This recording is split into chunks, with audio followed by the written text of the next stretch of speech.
أهلا وسهلا بكم. مساء النور، مساء الفل، ومساء الحب والمحبة على جميع متتبعات قناة انتي أحلى عسلامة، ومرحبا بكم حبوبات. اليوم وصفتنا لحروق الشمس، التصبغات والبقع الداكنة. كل ما في عندك بقع على البشرة، حروق شمس لما تخرج وترجع تحس كأن ضربة شمس في الوجه وحتى لليدين. أحسن مكون هو الخيار. الخيار يبرد البشرة، يهدئ الحروق. وصفة تحفة للخيار، حاولوا تستعملوه كثير خاصة توا الحين في الصيف. عصير الخيار وإلا خيار تحفة لتهدئة الحروق، وخاصة إذا كانت تكون بشرتك حساسة للي يخرجوا ويرجعوا مثلا في الذروة في القايلة. تنجموا زاد تضيفوا له دقيق، دقيق الحلويات، الطحين، هذيك الفرينه تنجموا تضيفوا له. كما تنجموا زاد تحطوه كما التونر، حطوه في قنينه وخليوه في الثلاجه. ماذا بكم حبوبات تستعملوه وهو بارد. الخيار بارد، ما تحطوش شرائح، راهو شرائح ما يعطي حتى مفعول. ابشروه وحطوه على البشره مباشره، والا ضيفوا له شويه دقيق الابيض، هذيك الطحين، الفرينه، وتحطوه على البشره يهدي البشره.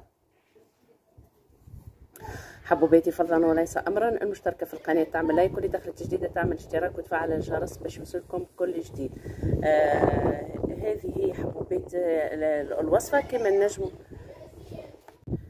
كما زاد حبوبات نجموا تحطوا العصير في الديسك هذوك الدوائر نتاع ازاله المكياج، وتحطوهم على البشره، على العين. حطوهم على العين.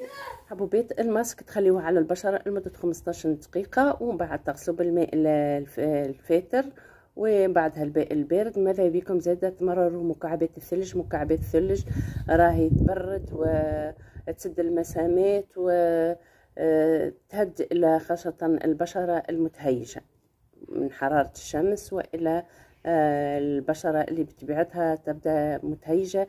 هذيك الثلج يهدئ ويبرد. تنجم زاد تحط شقالة هيك ولا بول فيه مكعبات ثلج وتغطس فيه وجهك، وتحس اللي تسد المسامات، يشد التجاعيد ويمنح البشرة نضارة.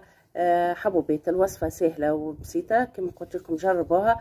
تنجموا نهار بعد نهار تستعملوها. يا اما الخيار تبشروه وتاخذوا العصير وتخليوها تحطوها في الثلاجة وتستعملوه يوميا عدة مرات باليوم تونر، يا اما تعصروه وتحطوه في الكمادات هذوكم وتحطوها على الوجه، والا زاد تحطوا له تضيفوا له، ولا تحطوه مباشره على البشره تضيفوا له دقيق كيف ما انتم تحبوا. حبوبات هذه هي وصفتنا لليوم، ان شاء الله تكون عجبتكم.